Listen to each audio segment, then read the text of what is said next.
멸망에 가증한 것이 서지 못할 곳에 선 것을 보거든 읽는 자는 깨달을진저 그때에 유대에 있는 자들은 산으로 도망할지어다. 지붕 위에 있는 자는 내려가지도 말고 집에 있는 무엇을 가지러 들어가지도 말며 밭에 있는 자는 겉옷을 가지러 뒤로 돌이키지 말지어다.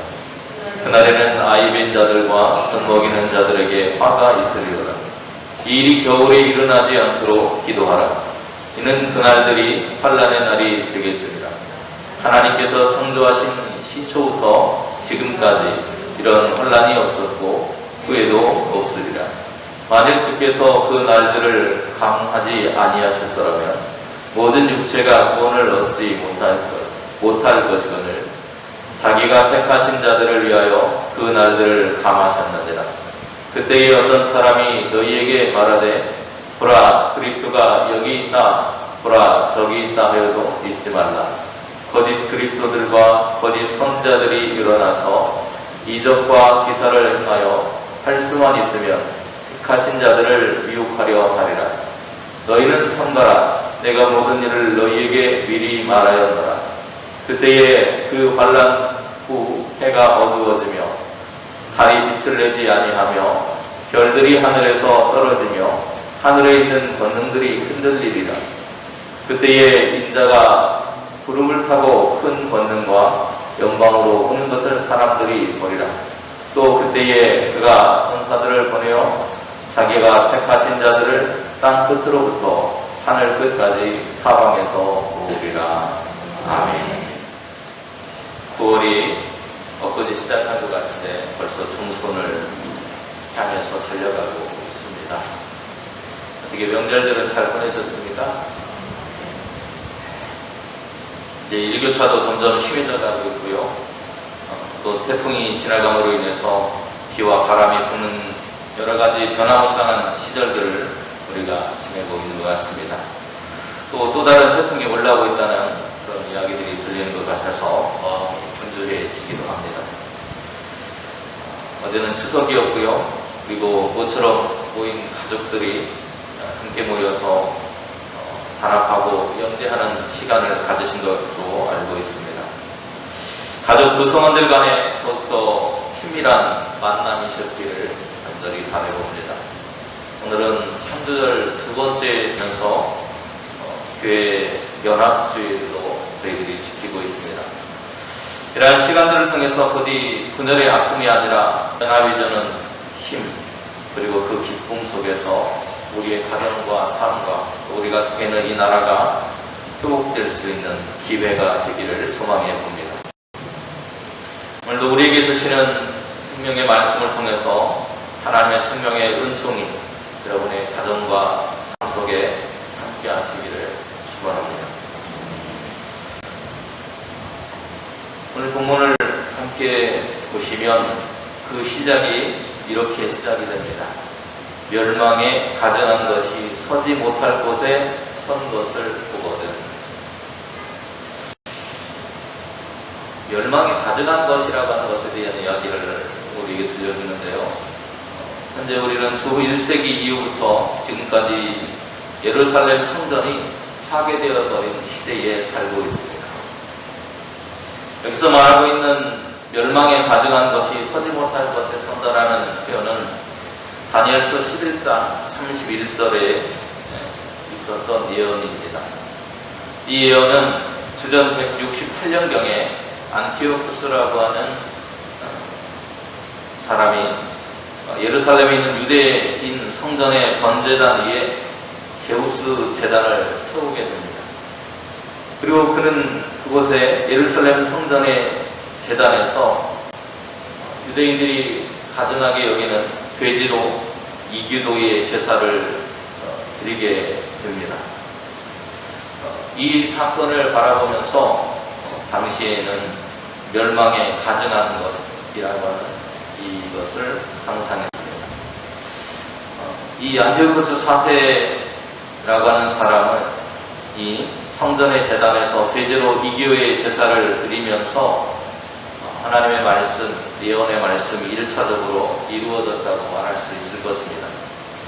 그래서 이 말씀을 듣고 있던 유대인들은 앞으로 어떤 일이 일어날지를 알 수 있었을 것이고요.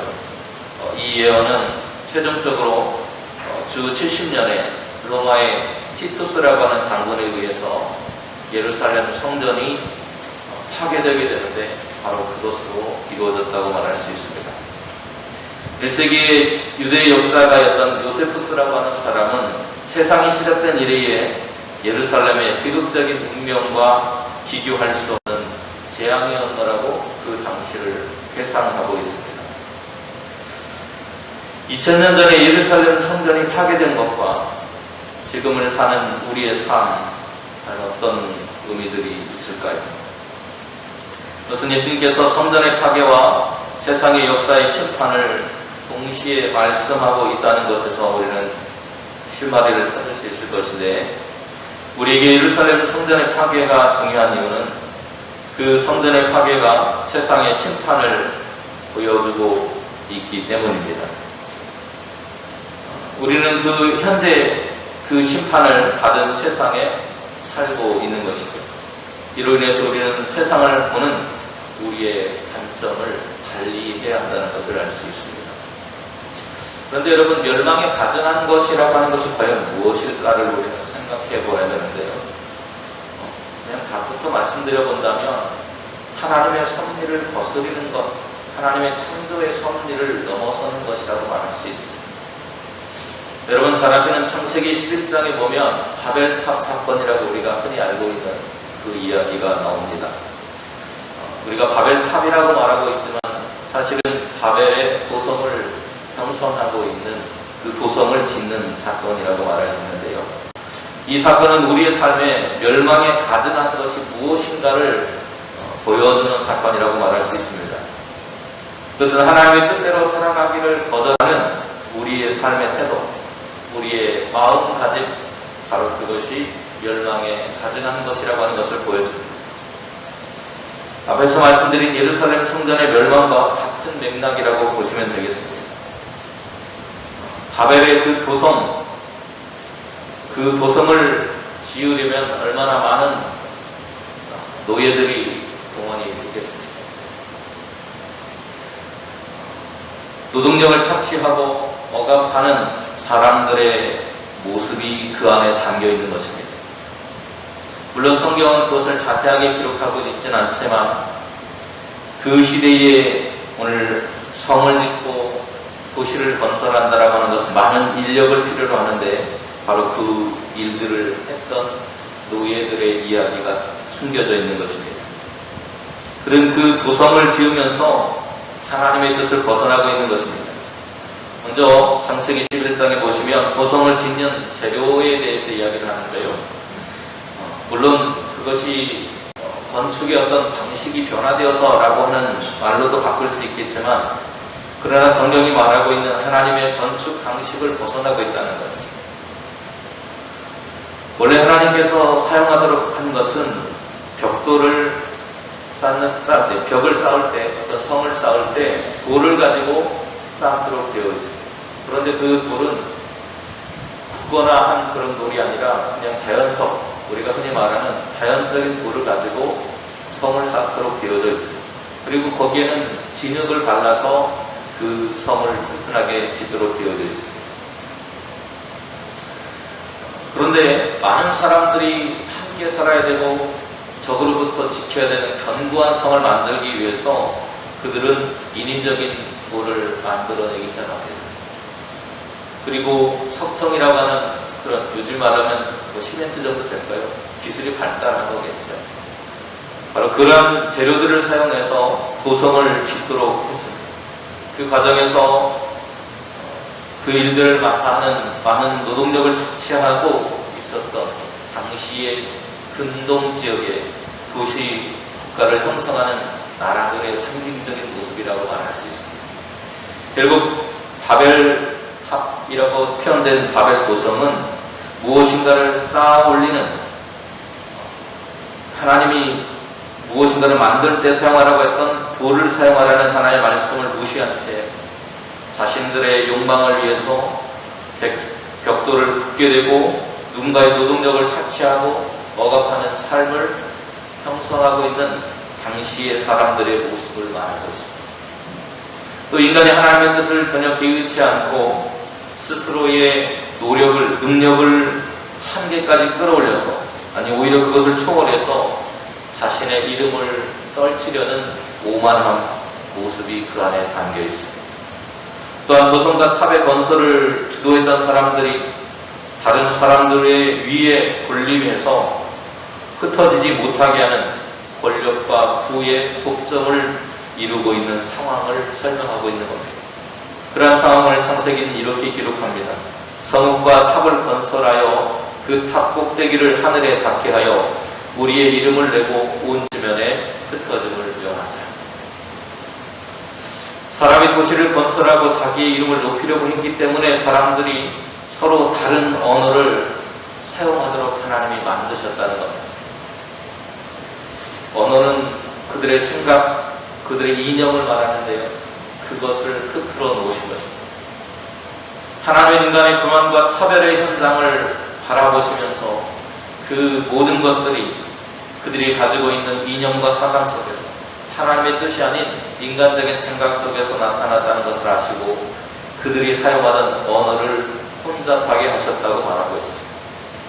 그리고 사람들을 온 땅으로 흩어서 그들이 도시를 형성하고 살아가는 것이 아니고 하나님이 본래 만드셨던 삶의 모습대로 흩어져 살아가도록 하셨다는 것. 이 이야기에서 바벨탑 사건은 인간의 교만과 무한정으로 추구하려는 욕망에 대한 이야기를 하고 있는 것입니다. 마른 생각이나 욕망, 그리고 사랑과 원망을 담는 그릇입니다. 사람들 간의 마음과 생각을 전달하고 그것을 표현할 수 있는 수단이 바로 언어라고 하는 것입니다. 그리고 멸망에 가증한 것은 어떤 대상을 말하는 것일 수도 있겠지만 그것을 넘어서 하나님의 뜻과 관계없이 살아가려고 하는 우리의 마음과 생각이 멸망에 가증한 것이라고 말할 수 있습니다. 바로 그러한 멸망에 가증한 것이 서러워졌을 때 누군가를 파괴하고 착취하고 누군가를 힘겹게 하는 삶으로 나아가기 때문에 하나님은 그때 그 모습으로부터 도망치라고 말하고 있습니다. 하나님은 그렇게 그들의 언어를 혼잡하게 하고 그들을 온 지면에 흩어버리심으로 그들이 그러한 생각 속에 빠지지 않도록 하기를 원하셨던 것입니다. 그리고 오늘 본문을 보면 그때라고 하는 그런 표현이 나옵니다. 21절, 24절, 26절, 27절에 계속해서 그때라고 하는 표현이 나오고요. 또 17절, 19절, 20절에서는 그 날들이라고 하는 표현으로 나옵니다. 예수님께서 이 땅에 임할 가장 잔인하고 무자비한 환난의 시절에 대한 이야기를 하고 계십니다. 그 시절에도 하나님께서 어떻게 하나님의 택하신 백성들을 친히 돌보시고 지키시는지를 제자들에게 전하신 종말적인 메시지, 그 인자이신 예수님이 하늘에 오르시고 심판의 조로 세상에 다시 오실 때 또 택한 자들을 다시 모으리라고 하는 약속의 말씀이